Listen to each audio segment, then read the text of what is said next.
Welcome to Rebecca's Renaissance, the podcast. The episode today is really all about identifying and developing your special gifts. And these can be things that you share with people, things that you keep to yourself. But I was especially interested in gifts that we discover within ourselves later in life. And I actually have a guest today. I'm really excited to have Kristi, my former coworker and my friend, with me to talk about some unexpected gifts she discovered as an adult. And then because being a psychic medium wasn't really mainstream, she actually hid that for a long time until she finally just felt she had to develop those skills and come out to her friends and family with the details of these gifts and just all of the things that kind of go with that. We specifically get into kind of stepping out of your fear, overcoming barriers, and embracing what is you. So you don't need to believe in psychic mediums at all to enjoy this episode and to understand really the core message to us all.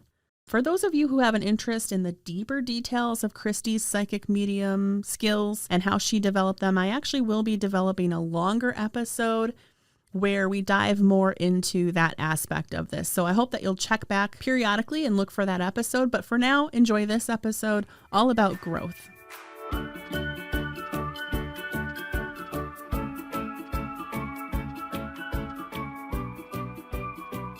Today we're going to talk to my friend Kristi, who discovered, I don't know, how old were you when your mother passed away? 28. Oh my God, really? Yes. Okay, so discovered a few years ago that she had some psychic gifts and kind of pushed that away for a while. And the reason that I brought Kristi here was because I think it's really interesting to learn about a gift when you're a little bit older. I don't know. I don't want to say like you're old because that's not what I mean at all. But, you know, you're well into adulthood and you're like, oh, hey, I didn't even know I could do this. And then to make something of it.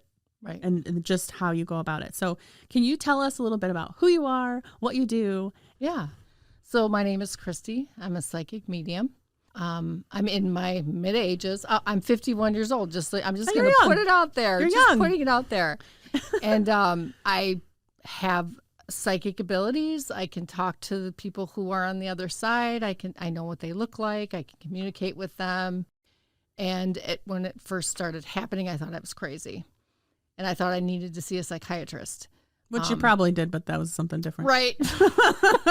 But this brought me over to the other side, and it was a great experience. And then I realized I didn't need one. But I finally started sharing information I was getting on people. Of course, we're going to touch on psychic medium stuff. But that won't be the focus of the conversation. Really what I was super curious about when you first thought you were or how you first sort of knew. But I think it's really interesting that it's been a few years since you really, I don't know, probably accepted that it was a thing. Right. And then what kind of journey you went on to explore it and develop it. Well, I really like your questions because I didn't realize I had the gift. I just thought everybody was intuitive because I've always been a very intuitive person and could read people well. And a lot of times it was a negative kind of reading. And I hated being right because it would always turn out like that. But I thought everybody was that way. And then I would just have weird things that would happen to me. I would play with my Smurfs when I was a kid and I'd have them all lined up. And it didn't matter where I was at, whether it was in my home or somebody else's house. And I'd leave the room and come back and they were in a different direction. So as a child, I thought, wow. They're magic. These are magic Smurfs. How cool. That's so Smurfy. It's so Smurfy. And I couldn't believe it because I was like, oh my gosh. I didn't think anything about that. But looking back now, hindsight's 2020, I believe Spirit was trying to communicate with me as a child. I realized something happened and it was a spiritual awakening when I took care of my mother when she was dying of cancer. That's what propelled everything. Oh, okay. That was the catalyst, actually. Can you tell me overall, just what does wellness mean to you? Wellness is mind, body, and spirit. I don't think it's just one thing. I think it's you're healthy mentally, physically, and spiritually. Because if you're missing one of them, you're going to have problems with the other two. How has your perception of wellness changed as you've gotten older and gone through different phases of life? Like now your kids are out of the house, and is it different now because of some of those big life changes, or what's the evolution of wellness for you? Well, I think, no pun intended. Wow. Oh, wow. I think it's just because, as you get older, and I am middle age, you cannot lose weight like you did when you were 18. Mm-hmm. So it really was about diet. What am I putting in my mouth? Yes. That's the problem. It is a problem. And then I would exercise. Okay, exercise was great. I would get in good physical shape and I would be firm, but I wasn't losing weight. So because I wasn't changing my eating. Mm-hmm. And it is about that. It's like 80% of what you eat, and it's 10% exercise. Wait, or 20%, sorry. Are you looking at my matcha latte on purpose as you say that? It is true. It's what you put in your mouth. You are what you eat kind of thing. That is actually true. Well, that's why. Okay, so I have my own. This is Starbucks, I admit. And apparently they have sugar in their mix. Mm-hmm. But that's why I have my own matcha coming so I can do it sugar-free because that's going to make a big difference. But huge. I just want everyone to know that you were eyeing up my matcha as you were talking smack about what people put in their mouths. Not fair. Okay, anyway. So, yeah, I mean, and I think it's just like I said, and once you start feeling better physically, you start feeling better mentally. You do. And then spiritually, however, whatever your belief systems are. But I really do believe you have to have all three. Yeah, it's funny because I think physical wellness is a huge barrier to really actualizing wellness in other areas of your life. Not that you can't improve them, because I know I've always been mindful, spiritual, but like when I lost all that weight and I was feeling really good physically, I was able to kind of start looking at other things in my life and focusing on developing other things. Mm-hmm. So I think that's an important thing and a barrier that a lot of people have. Do you want to tell us about your family or your career or anything like that? Oh, I can, sure. No, so it's up to you. I'm the youngest of three. I have two brothers, and my dad lives in Illinois. He's retired, great man. I've told him about my experiences, and he's one of those skeptical people, but yet he believes me because he knows I'm not a pathological liar and I'm not going to make this up. I'm just not that way. That's not in my DNA. And I'm a nurse, and that's I'm also an empath, and I probably chose nursing because I'm an empath and I care. One of the interesting things that when I was hearing your story recently, I just thought it was really cool that you discovered this gift. How long did it take you to admit it to yourself? Well, or recognize it maybe even fully? Well, when I first got the reading for my friend whose dad had passed and that was a validation, I knew it was something real. I couldn't deny that it was something real. Because shortly after that, I'd gotten another message for her. And then my messages, I called them accidental readings because I didn't know what they were. I had no idea what was happening. All I knew was I was open to the spirit, and they wanted to deliver messages, and they were showing me ways that I could do that. Mm-hmm. So that was like the beginning stages of what would happen. And then it's accelerated since. Mm-hmm. So you've developed it. Tell me, how do you find a class? How do you develop this skill? Well, what I did was I looked up James Van Praagh because he would have classes online. During COVID, a lot of mediums started doing everything on Facebook because obviously they couldn't do it in a large group of people. So I would start following Thomas John, and then James Van Praagh, and just kind of listen to they would do a FaceTime, and they would talk about having classes. And I was looking at the prices, and I'm like, man, that's a lot of money. I can't afford that. But I would also buy books, and I would start reading about different mediums. There's Monica the Medium, Matt Frazier. I read his. James Van Praagh's book I read over 20 years ago. Whoa. When I couldn't figure out what spiritual awakening, what it was that happened to me. I knew it was something significant, but I didn't know. Yeah. And I was actually, over 20 years ago, I was 23 years ago, actually, to be exact. That's when I was watching, John Edwards had a show. Yep. Yes. I remember that. Yes. And I remember watching it and going, oh my God, this is so incredible, because I felt like I had a similar experience with my mother when she was dying. Yeah. And all the things I experienced. And I couldn't figure out, I couldn't put a name on it. I didn't know. So long story short, I started reading books about mediums, and Monica the medium, in her book, she talked about, she started taking classes. She knew she had something. She knew something was going on with her because she was having the same experiences I had. Like, it was very similar. Mm-hmm. And she thought she needed to see a psychiatrist too, because she's like, why am I getting messages from people? Like, this is crazy. Like, this is weird. Because it's not like you're going out to make yourself be this. Yeah. I believe it's a calling. Certain things in life are a calling. Yeah, absolutely. It was a calling. And so I read her book, and she's talked about getting involved in mediumship courses, because that will kind of help you organize what's going on with you, figure it out, and kind of be able to relay those messages. And so I started looking around for mediumship classes, and I called a psychic medium in the area, and she actually put me in her scholarship class for mediums. I mean, I was really special. If you didn't know there's scholarship, there are. And she taught us how to read energy. Like, she was very, very good. Wow. And that's how I learned, and all the other things that she taught. So since you started like saying, hey, I'm a psychic medium, what kind of response do you get?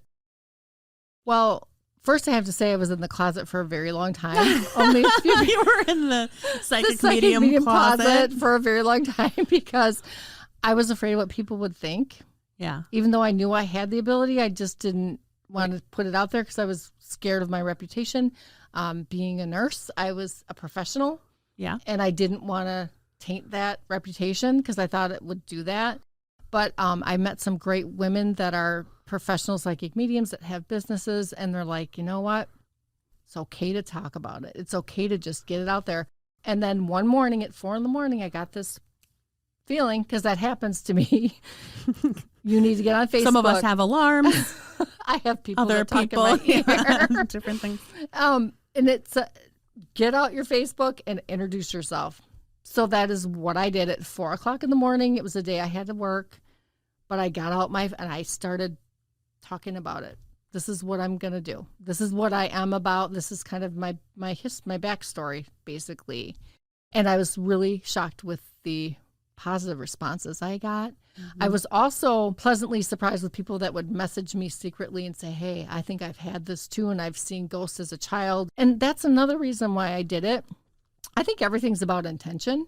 And when you have good intentions, it goes a long way, and it can really help people. I mean, that's kind of how I think. Yeah. And by getting out there, coming out of the psychic closet, helped people like become comfortable with spirituality. How you say that? I know. Well, that's how it kind of felt. Like, Well, I don't yeah. know what it's like to be homosexual because I'm not, but I know what it's like to hold a secret because you're ashamed. Not really ashamed, but kind of like, I don't know if I want people to know this because they're going to think I'm crazy. It was all about what they thought. And I was to the point where I don't really care about that. I don't care what anybody thinks now. I'm out to help other people, and it's about my intention, and that's what it is. So be it. Have you received any negativity, or does your light block them? No. My light is so bright. Well, at least not to my face. Yeah. So how long's it been since you went to college? You have a nursing degree, right? 3 years. Okay.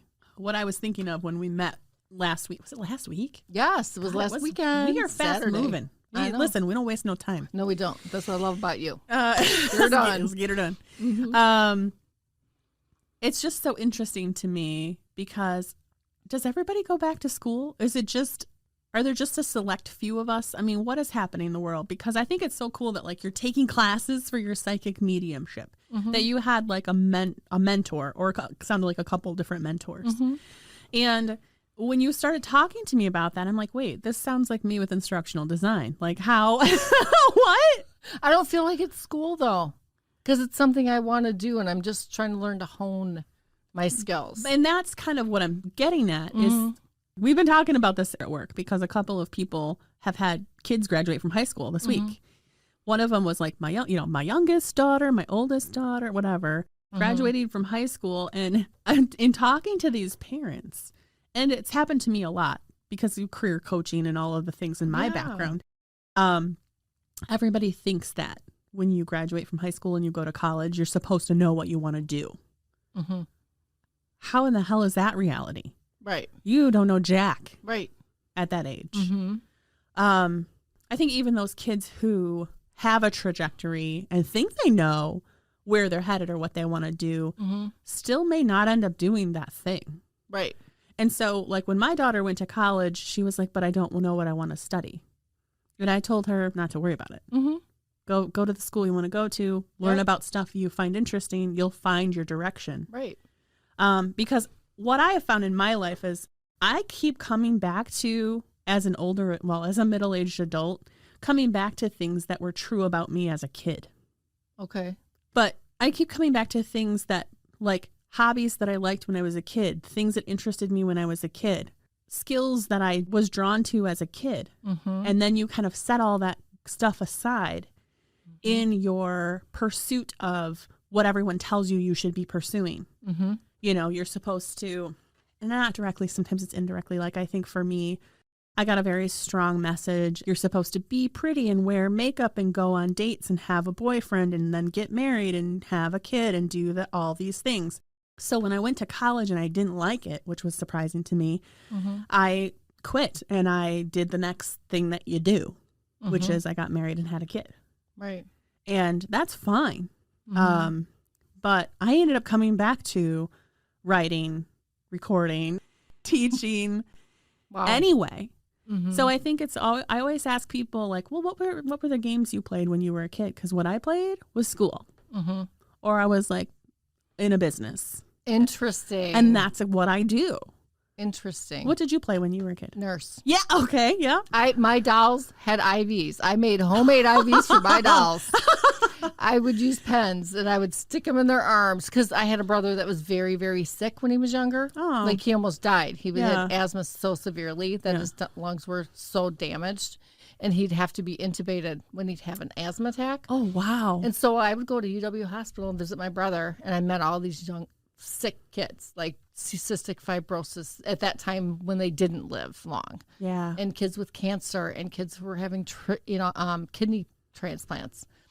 And I don't know what it was, but I just was drawn to it. And my dolls would have casts with toilet paper on them. I would use toilet paper for their casts on their legs. It looked right. And I wanted to be a nurse. Like, that was what I really wanted to do.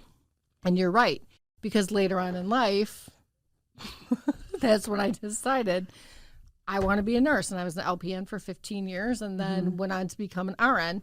And part of the reason I didn't do that right away is because fear. Fear prevents that. Yeah. Yeah. So that story is fear prevented me. And once I stepped out of that fear and just did it. Yeah. And just kind of knew that was my calling. I need to do this and I want to do it. And there were a few roadblocks, along the way, but I did it. I didn't give up. Yeah. What was the distinction between an RN versus an LPN? Why did you want to take that step? Well, first of all, I wanted to learn more because as an LPN, you get to a certain point and you don't learn as much as you would as an RN. I mean, there's a lot more. It's more in depth. It's more, physiological things that you didn't realize as an LPN. It's like you still learn how to be a nurse, but it's very much more intense, and you have to have more classes. Depth of knowledge. Depth of knowledge is much different. Yes, and it's very tough. It's one of the hardest things I've ever done. That's why I'm like, well, if I can do that, I can be a medium, okay? And I will step out of that fear. What'd you say? You got a class for medium? I'm all in. Is there a clinical on that thing? That's all. I'm not doing another clinical. Oh, no more clinicals. Oh my God, that was a nightmare. No way. No, I've actually thought of that. I'm like, when I'm doing a reading, like when I was in nursing school and you had your instructor, depending on who it was, because you had some instructors that were, power trips. And it was very intimidating. I don't know anyone in medicine that has power trips. Right. Not at all. Okay. But they were so intimidating, right? Yeah. And I'm like, if I can overcome that, I can do a reading for somebody I've never met in my life. And if I'm wrong, I'm wrong. But I don't feel that fear like I did as going to nursing school. It's not the same. Isn't that crazy? So what have you learned about fear then? I love that you're talking about fear. To embrace it. Yeah. To step out of that comfort zone. I've been told that in the last year. Step out of your comfort zone. Yeah. Do what you want. Don't miss an opportunity. Don't let an opportunity go by. Don't do that. Step into it and do it. You live once. So I think something that I recognize in my history, and I've heard other people say, especially women maybe, is, yeah, but I don't know how to do that. I don't know how to do that. And I think the thing is, of course we don't. But you don't have to know how to do it yet, right? And that was with my master's. Like, there was just a push. I didn't know why I was getting pushed to start it sooner than I had planned. That was not the plan. Right. But there was something saying, doesn't really matter. Just take the next step. You don't have to know the end thing. You don't have to know even fully the direction that this is going in. You just have to know the next step and do the thing. Trust and take the next step is really so much simpler than how we like build it up in our heads and we're like, but I don't know and I can't see it and I didn't plan this and whatever. Like there is a lot of fear. It's following your intuition. You followed your intuition. You were supposed to start it later and you didn't. You went for it. Something said, and you said that. Yeah, something told me to go for it. But what was it, Kristi? Your intuition. You have guides on the other side that are guiding you in life. That's why I've always been impressed with you, because you are that person. You are that person that steps out of your fear and you just do it. You say you're going to do something, you follow through. And knowing you from working with you, oh my God, I've always respected that, because not a lot of people are that way. The people in life that do things that others don't want to do or you don't want to do are the most successful, because you have to do it. You have to pay your dues to get where you need to go. So much. You say you're that person, and I think I'm shaking my head. No one can see that, but I was shaking my head at you because I don't feel like that person. I don't know. It's not my self-identity or something. You know what I'm saying? Like, I don't. Proof's in the pudding. Okay. You went on to get your master's degree. You have educated, you've gone to education. Nobody handed this to you. You worked for it. Yeah, that's fair. So that's fair. There were a lot of tears in that master's degree. I believe you. That's hard to do. See what I'm saying? You had a goal. You did that. Yeah. You did what you said you were going to do. Not everybody does that.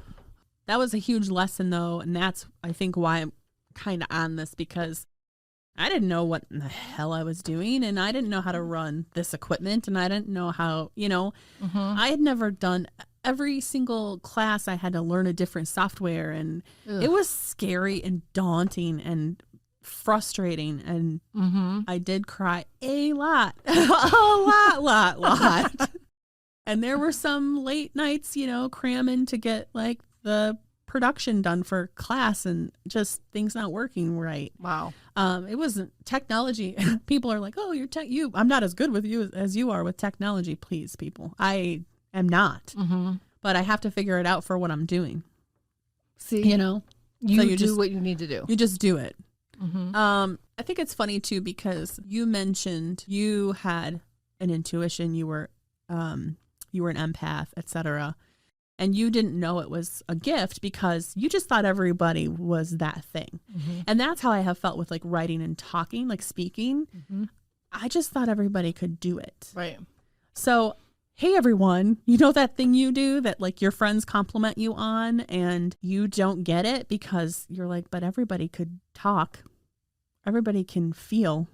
No, they can't. No, they can't. No, they can't. No, we all have unique skills. I can pack a trunk like nobody's business. I have really good spatial recognition. I thought everybody could do that till I went on a trip with Rick and I'm like, what are you doing with the suitcases? And I don't understand. What are you doing? So it's little silly stuff sometimes. What else should we talk about? Anything else? I don't know. Is there anything you want to tell people about self-discovery, about embrace your fear? And it doesn't matter if you're a psychic medium, if you're going to school for nursing, if you're going to school for engineering. Doesn't matter how old you are. Yeah. If you really want to do that, do it. Do the thing. Because what I know and what we all know, life is short. Yeah. Life truly is short. And the one take home I have from the other side and the experiences I've had, many people die young. I mean, and if you have an opportunity and you're a healthy person, go for it. Just do it. With you having been in hospice situations, Mm-hmm.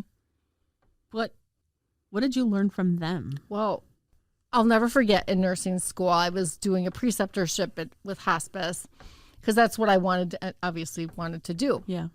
And I was at a nursing home and there was a man that was dying. And I'd met him and he wasn't physically dying at the time, but he was going to die. We didn't know when. I saw him the next week. I met his family. We talked about some things and they had some really interesting dynamics. They didn't get along with their dad. They hated their dad. This was him? This was them, the family telling me this stuff, right? So they're just saying that we can't stand him and this is just horrible. And no, there were resentments for years. When it came down to it, the next time I went to go see him and he was physically dying, Mm-hmm. I held his hand and I said, your family forgives you.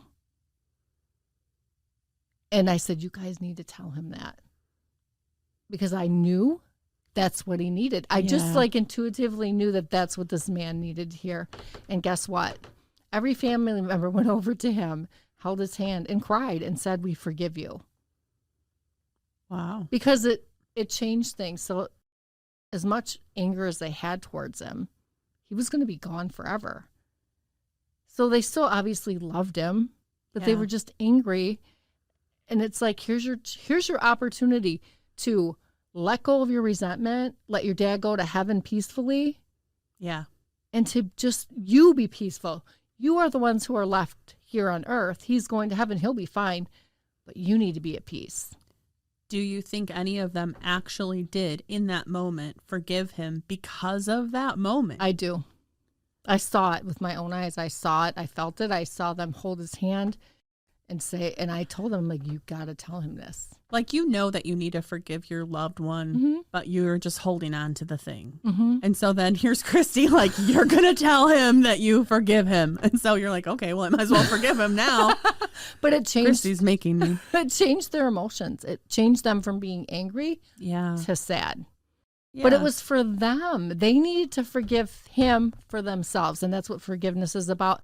And that is the one thing with hospice when people are dying. It's so important. And in my readings, I get it. There's like things that were left unsaid that need to be talked about. It's that closure. Did I bring you here for this, really? Because this is something that's been on my mind. Like, we go through life not saying what we mean Exactly. to each other. Mm-hmm. And I'm talking about even just, I personally always feel kind of deceived. Mm-hmm. And that's unfortunate. And I'm maybe becoming a little jaded. I just tend to not really trust people at first when I used to be just inherently very trusting. Mm-hmm. But people don't say what they mean. Right. And it's just ultimately frustrating to me because how many decisions have been made incorrectly because you thought someone felt or thought one way when actually they felt or thought something entirely different, but they weren't direct with you. Or vice versa. There's just so much stuff. And I was thinking about the way the world is right now with a lot of just combativeness and everyone's angry at everyone and everyone's overgeneralizing everyone. And I just, please stop it. Because there's so much more to us than one thing. If I boil you down to one thing, I have left out so much of what you are. Right. It's just really unfortunate. It makes me so sad that we can't just say what we mean. And it would make the world so much better. I think. Well, when the person's alive, I mean, that's the biggest thing. Like when my mother was dying and I knew she was going to go, I'd never see her again on this physical planet, whatever you want to call it, world, plane. I had to tell her everything. I held her hand for the first time. I'd never held my mother's hand. Oh. But when she was dying, I held her hand. So why didn't I hold her hand my entire life? Did you want to? I waited. No, I waited until the end, right? So, I mean, it was just like the regrets of things like that. Like, why didn't we have this great conversation? Why didn't we hug each other? Like, there wasn't a lot of affection, But there wasn't the end. And I was like, man, this would just have been if I could just have you come back one more time to give you a hug or whatever. But I know she's there because she's been around. Like, I know she's fine. But those are the things, like, say the things that you need to say. Learn to appreciate every day because we don't know. Yeah. Well, thanks. I think we're good. I thought it was great. Yeah. It was fun. Cool. Okay. Bye. Goodbye, everybody. Bye. Thank you. I really appreciated Kristi being a guest and sharing her story with us. There was so much good information in that conversation, and I hope you enjoyed it as much as we did. For those of you who have an interest in hearing more details about Kristi's discovery of her psychic medium gifts and exploration of how to grow that, we actually do have a lot more audio that was cut out of this episode, so I'm developing a longer, more detailed and specific psychic medium kind of version of this episode. So feel free to check back and watch for that in coming weeks. Until next time, be well.